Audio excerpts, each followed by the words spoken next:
These 4 days in Panama City Beach are going to give you a fun trip. You're getting Camp Helen State Park, Conservation Park, Wonderworks, and one calmer beach stop to wrap things up. Is this your first time here? Then we've got you. We'll also show you a quieter side of Panama City Beach that many visitors miss. And at the end, we'll share one insider tip that can make the trip even better. Stay in Middle Beach if you want a central base, or the West End if you want fewer high-rises and a slower feel. Getting around is easy, but Panama City Beach is spread out. A car or ride share is easiest, bikes work for shorter stretches, walking works in pockets, and city lots start at $2 an hour. Day 1. Quiet West End morning, a state park start, and a peaceful sunset. For your first day, keep things easy and start on the quieter side of Panama City Beach. This is your slow welcome day. You're getting good food, a scenic morning, a little beach time, and a sunset that feels simple in the best way. Start breakfast at Thomas Donut and Snack Shop on Front Beach Road. This place is casual, easy to like, and always feels like vacation. You can grab donuts, coffee, and something hot if you want a fuller start. Our pick is one fresh glazed donut while it's still warm, because that's the kind of start that puts everyone in a good mood. When breakfast is done, head to Camp Helen State Park. This is one of the best first stops in Panama City Beach because it shows you a calmer side of the area right away. The park covers 180 acres, and the second you get there, it feels more open and less hectic than the main beach strip. You've got trails, lake views, old buildings, and beach access all in one place. Take your time here instead of rushing to the sand.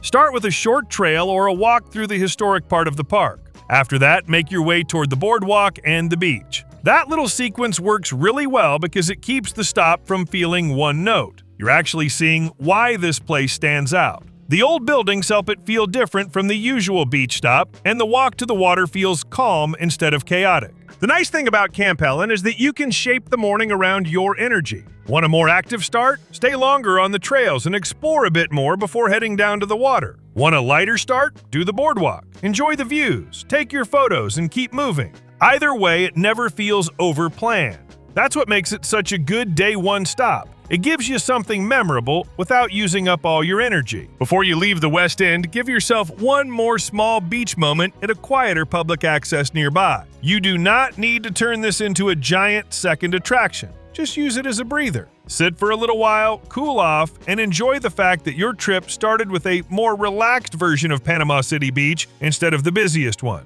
That small extra beach stop also helps the day feel complete because you've had the park morning and still got that easy sand and water moment. Here's a simple tip for today. Try to get to Camp Helen earlier in the day. Bring water and check the beach flags before any swim time. That little bit of planning makes the whole day easier. By evening, head back toward the water for sunset on the West End. You do not need a big attraction here. After a morning like this, a simple sunset is exactly right. Show up a little early, find your spot, and let the sky do the work. It's one of the nicest ways to settle into Panama City Beach. For dinner, go to Bayou Bill's Crab House. This is a strong first night dinner because it feels local, easygoing, and very beach trip friendly without making the evening feel too heavy. The menu has crab legs, oysters, gumbo, steaks, and other seafood favorites, so it's easy for everybody to find something. This is a good place for a first night meal because nobody has to work too hard to find something they want.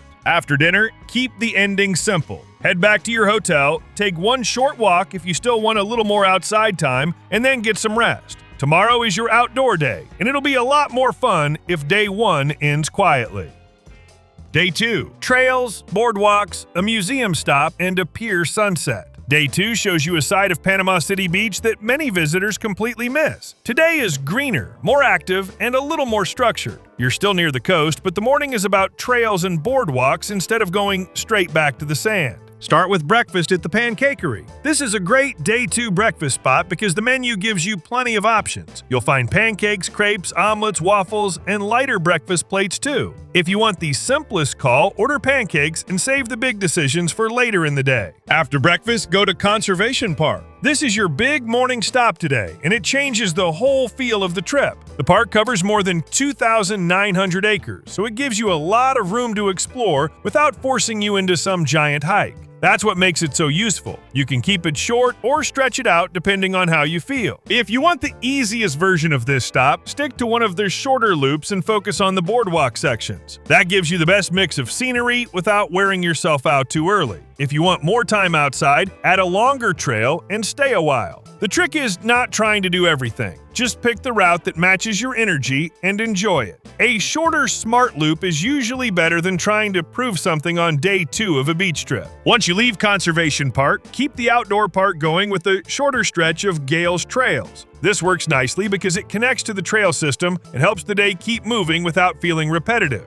You do not need a huge ride or a long walk here. Even a short ride or relaxed walk works perfectly here. It's just enough to keep the day feeling active before you switch gears again. After that, switch things up with the Man in the Sea Museum. That's a fun stop because it still fits the coast, just in a different way. Instead of more sand and surf, you get diving history, old equipment, and something that feels a little more local and unexpected. It's also easy to do in a shorter visit, which is perfect after a trail morning. This is the kind of stop that makes the trip feel more interesting because it's not the obvious beach town pick. What's the smart move for a day like this? Wear real walking shoes, bring more water than you think you need, and do the outdoor part before the afternoon heat kicks in. Also, keep that insider tip in mind because it really matters on days like this. By early evening, head to MB Miller County Pier. This is a great day 2 finish because it gives you one of those classic Panama City Beach views without sending you back into the same stops from the other Panama guide.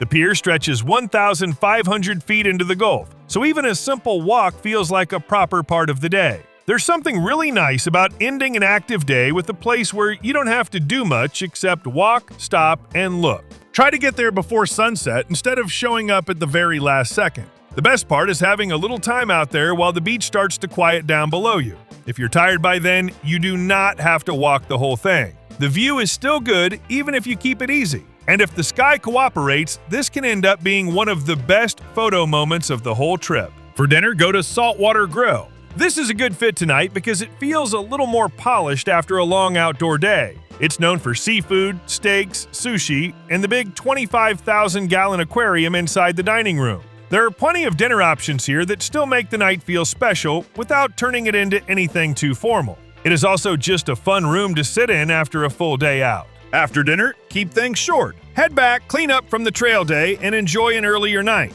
You've got the fun day tomorrow, so save a little energy for it.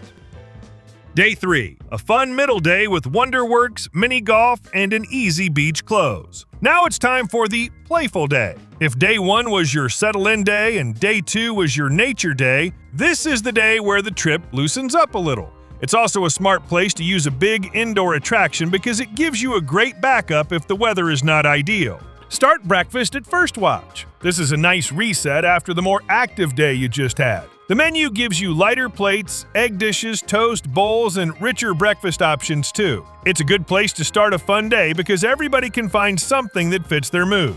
When you're done, head to WonderWorks. You've probably seen the upside-down building before, and yes, it's worth using as the main stop for today. WonderWorks has 29,000 square feet of indoor fun, so it works for families, mixed age groups, and anyone who wants a break from pure beach time without losing the fun part of the trip. You get a lot packed into one stop, which is exactly what you want from the big attraction on a day like this. The best way to do WonderWorks is not to overthink it. Go in, move through it at a good pace, and enjoy what catches your eye.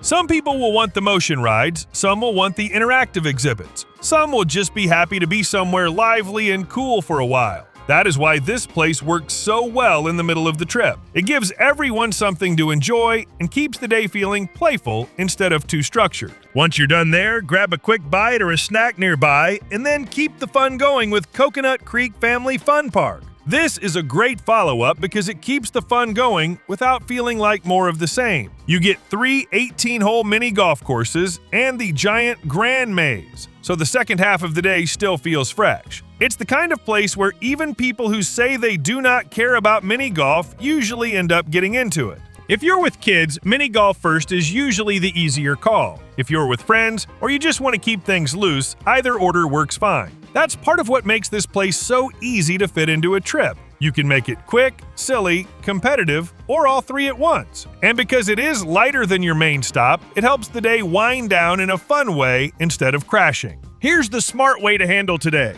Do Wonderworks first while your energy is higher, then let Coconut Creek be the more relaxed follow-up. That order keeps the day from feeling backward and helps you enjoy both places more. By evening, go back to the water, but keep it easy. You've already done enough today. A simple beach walk on the middle beach stretch is all you need. No extra ticket, no extra attraction, and no trying to squeeze in one more big stop. Just slow things down for an hour before dinner. That calmer hour is what keeps a fun day from turning into a tiring one.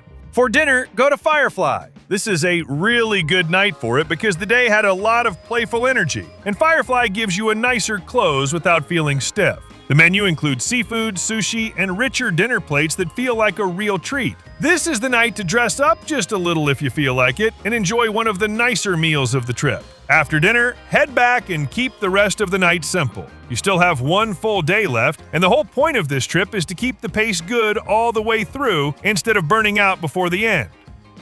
Day 4. A calmer beach morning, a zoo stop, and one last dinner by the water. Your last day should feel good, not exhausting. This is your soft landing day. You want one more beach morning, one more stop that feels different from the others, and a final dinner that feels like a proper send-off. Start with breakfast at Andy's Flower Power on Thomas Drive. This place feels local, relaxed, and very easy to enjoy on a final morning. You'll find biscuits, waffles, omelets, pastries, and plenty of other breakfast favorites. The easy pick here is the Flower Power French Toast, which comes on thick country bread with cinnamon and brown sugar batter, strawberries, and powdered sugar. After that, head to Rick Seltzer Park. This is your final main beach anchor, and it works really well because it's calmer and easier than some of the bigger name stretches. The park sits on 4.75 acres and gives you direct beach access, free parking, restrooms, showers, and a setup that makes the whole stop feel simple. On a last day, that kind of easy setup matters more than ever because nobody wants to waste time hunting for the right beach access. Spend your morning here without trying to turn it into anything complicated. Walk the boardwalk, get out onto the sand, and enjoy one more proper stretch of beach while you still have the time.